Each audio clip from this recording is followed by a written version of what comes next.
Hi guys, स्वागत है आप सभी का मेरे चैनल पे। मैं हूं सौरभ और आज मैं एक्सप्लेन करने वाला हूं मनी हाइस्ट सीरीज़ के सीज़न 1 का एपिसोड नंबर 2। बट उससे पहले आप सभी से रिक्वेस्ट है कि अगर आप मेरे चैनल पर नए हो तो चैनल को सब्सक्राइब कर लेना और बेल आइकन पर क्लिक कर देना और वीडियो को पूरा देखना ताकि आपको स्टोरी अच्छे से समझ में आए। तो अब शुरू करते हैं। तो एपिसोड स्टार्ट होते ही हमें कंटिन्यू दिखाया जाता है कि टोक्यो और रियो के बाहर निकलते ही पुलिस फायरिंग उन पर करने लगती है और रियो घायल हो जाता है। तब टोक्यो और डकैती टीम के कुछ लोग पुलिस पर फायरिंग करने लगते हैं। तब कुछ पुलिस भी घायल हो जाते हैं। उसी बीच टोक्यो रियो को रॉयल मेंट के अंदर लेकर चली जाती है और डकैती टीम एंट्रेंस बंद कर देते हैं। तभी पूरे टीम को टोक्यो और रियो के अफेयर के बारे में पता चल जाता है। फिर हमें दूसरी तरफ राकेल को दिखाया जाता है जो एक पुलिस ऑफिसर है और वो अपनी डॉटर पॉला के साथ टाइम स्पेंड कर रही थी। उसी वक्त राकेल को कमिश्नर का कॉल आता है और कमिश्नर बोलते हैं, राकेल मुझे पता है तुम्हारी आज छुट्टी है, मगर कुछ लोगों को बंदी बना लिया गया है। कुछ सरफिरे लोग रॉयल मेंट को लूट कर भागने वाले थे पर वे कामयाब नहीं हुए हैं और हमारे 2 पुलिस ऑफिसर को गोली लगी है और वे सरफिरे लोग रॉयल मेंट में छिपे हुए हैं। मैं चाहता हूँ कि तुम उन लोगों से नेगोशिएट करो। तो राकेल तैयार हो जाती है। फिर हमें वापस रॉयल मिंट में दिखाया जाता है और साथ ही हमें बताया जाता है कि डकैती करे हुए 8 घंटे बीत चुके हैं। तभी डेनवर बोलता है, क्या तुम्हारा दिमाग खराब है जो पुलिस वाले पर गोलियां चलाई?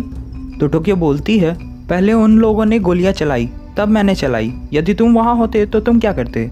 तब नायरोबी टोक्यो को बोलती है, तुम्हें वही करना चाहिए था जो हमारे प्लान में था। तभी डेनवर बोलता है, रियो के लिए वहाँ पर मैं भी था मगर मैंने ज़मीन पर गोलियां चलाई थी। उसके बाद वहां बर्लिन आकर बोलता है, वे घायल पुलिस को लेकर जा रहे हैं और रियो प्रोफेसर को फ़ोन कनेक्ट करो। फिर बर्लिन सारे रेडियो वेव और वायरलेस सिग्नल डिस्कनेक्ट करता है और बर्लिन कॉल करके प्रोफेसर को बताता है कि 2 पुलिस वाले को गोली लगी है। तो प्रोफेसर पूछते हैं, गोलियाँ किसने चलाई है? तो बर्लिन बोलता है, रियो को गोली लगने पर टोक्यो ने गोली चलाई है और हमें इनकी आशिकी साफ साफ दिख रही है। जब ये सब बातें हो रही थी तभी रियो कैमरा भी प्रोफेसर से कनेक्ट करता है। तभी बर्लिन टोक्यो को प्रोफेसर से बातें करवाता है। तब प्रोफेसर टोक्यो से पूछते हैं, क्या ये बात सच है, तुम रियो को पसंद करती हो? तो टोक्यो बोलती है, नहीं, मेरी वजह से मेरी बॉयफ्रेंड मरा है और अब मुझे प्यार में नहीं फंसना है, वो भी एक बच्चे के साथ। मैं बस अपनी और अपने टीम मेंबर को बचाने के लिए ये सब कर रही थी। और प्रोफेसर बैठे बैठे प्लान बनाने में और हकीकत में बहुत फ़र्क है। ये सब कहकर टोक्यो कॉल काट देती है। फिर हमें रॉयल मेंट के बाहर दिखाया जाता है कि राकेल वहाँ पहुँचती है तो अपने जूनियर असिस्टेंट एंजल से अब तक की पूरी इन्फॉर्मेशन लेती है और एंजल राकेल को बताता है कि 35 वर्कर, 11 सिक्योरिटी और 17 बच्चे स्कूल के हॉस्टेजेस हैं और हमारी जानकारी के अनुसार 4 लुटेरे जिनके पास गन्स है और मुझे लगता है कि उनके गैंग में 4 लोगों से ज़्यादा है जिन्होंने सभी को हॉस्टेजेस बना के रखे हैं। तब राकेल बोलती है, कुछ अच्छी इन्फॉर्मेशन है तो वो भी बताओ। तो एंजल बोलता है, जिन 2 पुलिस ऑफिसर को गोली लगी है वो दोनों जिंदा हैं और ये सभी बातें न्यूज़ और मीडिया वाले को नहीं पता चली है। फिर राकेल एक प्लान बनाती है जिनमें रॉयल मेंट के बाहर एक बेस कैंप लगवाती है और सभी लोगों को बोल देती है कि इस पूरे एरिया के अंदर जितने भी फ़ोन कॉल्स आएंगे सभी हमसे होकर गुजरेंगे और हम बिल्डिंग के एंटीना को फ्री करके उनसे कम्युनिकेट करने की कोशिश करेंगे और ट्रैक करेंगे। फिर रॉयल मेंट के अंदर बर्लिन और रियो को दिखाया जाता है जहाँ पर बर्लिन रियो पर गर्म होता है और बोलता है, आखिर तुमने प्रोफेसर से अपने अफेयर के बारे में पहले क्यों नहीं बताया? अब तुम लोगों के चलते हमारी प्लान खतरे में है। और बर्लिन रियो को ये भी बताता है कि अब तक उसकी 5 शादियाँ होकर डाइवोर्स भी हो चुकी है। ये लड़कियाँ हमेशा लड़कों को खतरे में डाल देती है और कभी भी हमें खुश नहीं रहने देती है। तो जितना हो सके रियो तुम टोक्यो से दूरी बनाए रखो। रियो आश्चर्य होते हुए बर्लिन से पूछता है, तुम क्या पागल हो? तुम्हें प्रोफेसर क्या सोचकर हमारा इंचार्ज बनाए हैं? तब बर्लिन बोलता है, क्योंकि तुम सब में सबसे बड़ा दिल हमारा है। फिर बर्लिन रियो को मिस पार्कर पर नज़र रखने बोलता है जिसका पूरा नाम एलिसन पार्कर है। तब रियो एलिसन के पास जाता है और उसे अपने जैसे ड्रेस देता है और ऑफिस में चेंज करवाता है। पर जब एलिसन ड्रेस चेंज कर रही होती है तब रियो को अपनी पुरानी यादें याद आने लगती है और रियो उस पल को याद करता है जो उसने टोक्यो के साथ बिताए थे। जो 5 महीने के ट्रेनिंग के दौरान रियो और टोक्यो कई बार काफी करीब आए थे। फिर हमें दूसरी तरफ दिखाया जाता है कि राकेल कर्नल प्रियटो को देखकर हैरान हो जाती है। तभी कर्नल बोलते हैं, कुछ सरफिरे रॉयल मिंट के अंदर गोलियां चला रहे हैं जहां पर इस देश की पैसा छपती है। तो क्या सेंट्रल इंटेलिजेंस को पता नहीं होनी चाहिए?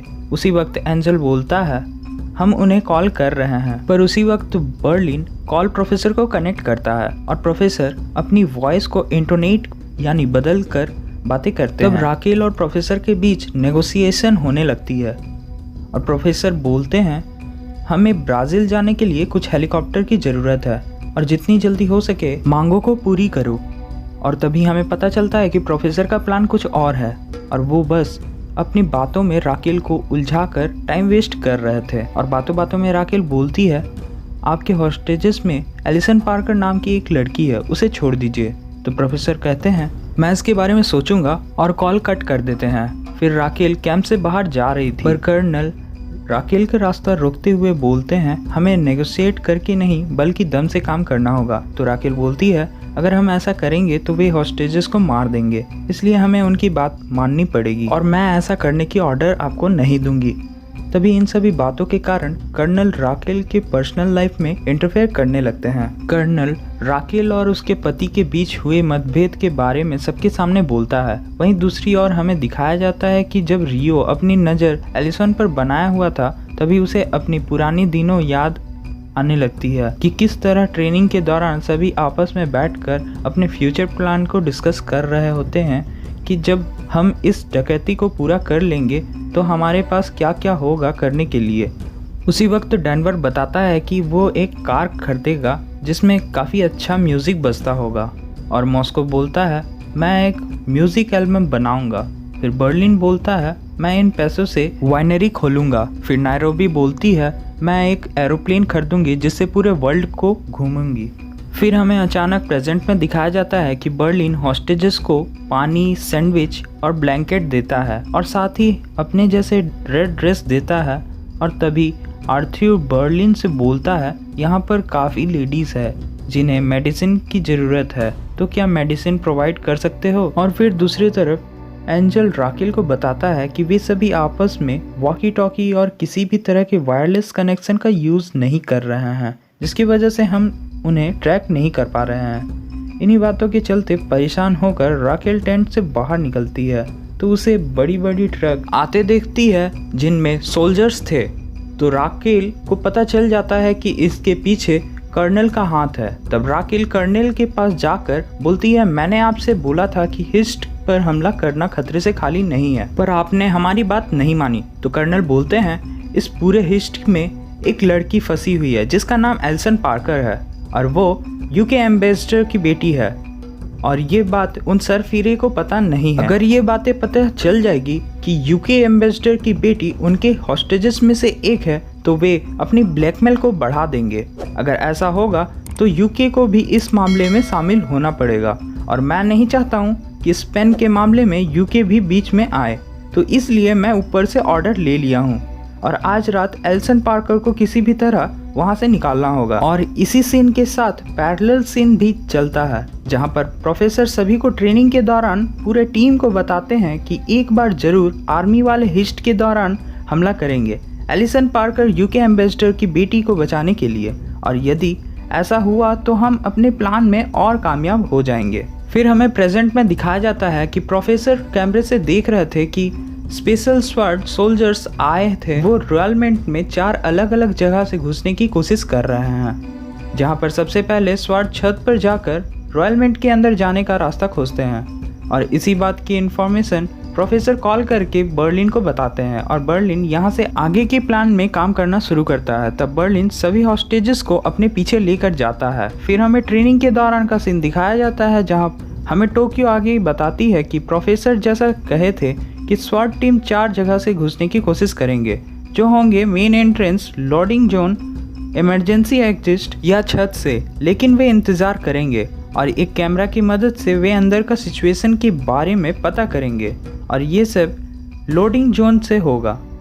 उसी वक्त एंजल राकेल को बताता है कि एक कॉल कनेक्ट हुआ है और गाइस ये कॉल एलिसन का रहता है जो लाइव ब्रॉडकास्ट होता है, जिसमें एलिसन रोते हुए अपने बारे में बताती है कि वो यूके एम्बेसडर की बेटी है और उसे कैद करके रखा गया और यदि कोई पुलिस अंदर आई तो ये हमें मार देंगे। गाइस ये सभी बातें एलिसन एक पेपर पढ़ते हुए बोल रही थी और रियो गन पॉइंट में ये सब बातें एलिसन पार्कर से बुलवा रहा था। यहीं दूसरी ओर स्वाट टीम के कैमरे से पता चलता है कि हीस्ट टीम सभी हॉस्टेजेस को डराकर और अपने जैसे ड्रेस पहना कर रखे हैं और लोडिंग जोन में मशीन गन के साथ वे तैयार हैं और इन्हीं बातों को ध्यान में रखकर राकेल मिशन अवॉर्ड करवा देती है। फिर यहाँ से हिस्ट टीम अपने असली मिशन को स्टार्ट करते हैं, जहाँ पर नायरोबी हॉस्टेजेस की लिस्ट में से कुछ लोगों का नाम बोलती है जिन्हें नोट छापने का काम देती है और ये भी बोलती है कि मैं चाहती हूँ 24 घंटे मशीन चलती रहनी चाहिए जैसे जन्नत हो। हम जब भी रुकेंगे 5 लाख का नुकसान होगा, इसलिए हम रुकेंगे नहीं और हर 3 घंटे बाद मशीन की इंक और बाकी चीज़ों की मरम्मत होगी। फिर हमें लास्ट सीन में दिखाया जाता है कि एक रेस्टोरेंट में राकेल एंटर करती है और अपने मॉम को कॉल करती है, पर उसकी मोबाइल स्विच ऑफ हो जाती है और जब वे रेस्टोरेंट ऑनर से फ़ोन चार्जर मांगती है तो उसके पास नहीं रहता है। तब हमें दिखाया जाता है कि प्रोफेसर खुद से आगे बढ़कर राकेल को अपनी मोबाइल यूज़ करने देते हैं और ये एपिसोड यहीं ख़त्म हो जाती है। सो गाइस, वीडियो अच्छे लगे तो एटलीस्ट 1 लाइक और 1 शेयर जरूर करना और इसी तरह के वीडियोस के लिए चैनल को सब्सक्राइब कर लेना। मिलता हूँ अब आपसे अगले वीडियो पे, तब तक के लिए good bye and take care.